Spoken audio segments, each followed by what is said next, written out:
तर गावाकडून येताना एवढं भिजलेलो की नाही आम्ही सगळे, घरात आल्या आल्या असं वाटत होतं की नाही कुणीतरी हातात असा मस्त बघा चहाचा कप आणि भजीचं ताट तेवढं घेऊन यावं. पण कुठलं आपलं एवढं नशीब, कोण आयतं देणार आपल्याला सांगा बघू. डबा पहिल्यांदा बघा चेक केला, बेसनपिठाचा काही पत्ता नव्हता. पण भजी तर आज कुठल्या पण परिस्थितीत म्हटलं खायचीच आहेत. मग वाटीवर तांदूळ की नाही स्वच्छ धुवून घ्यायचा, भिजत घालायची की नाही काही गरज नाही. मिक्सरला की नाही त्याची बारीक अशी पेस्ट करून घ्यायची. आता उकडलेला बटाटा की नाही तो पण जरासं पाणी घालून मिक्सरला फिरून की नाही त्याची पण बारीक अशी पेस्ट बघा करायची.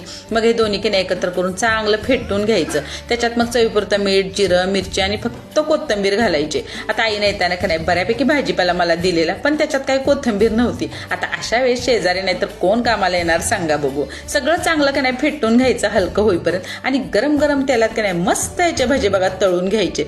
असले भारी होतात की नाही काय सांगू. तर आवाजावरून तुम्हाला कळलंच असेल कसले कुरकुरीत होतात ते.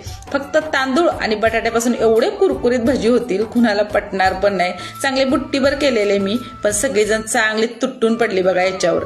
तर धोधो पडणारा पाऊस, गरम भजे आणि वाफळता चहा, कॉम्बिनेशन आहा एक नंबर, बरोबर की नाही. नक्की ट्राय करा बरं. चला आता म्हटलं आपण पण जरा शेजार धर्म पाळला पाहिजे की नाही. तर माझ्याकडे ऑर्डिनरीची स्नॅक बॅग होती, त्याच्यात की नाही गरम भजे पॅक केले आणि पहिलं तिला बघा पाठवून दिलं. चला तुम्ही सबस्क्राईब करा आता.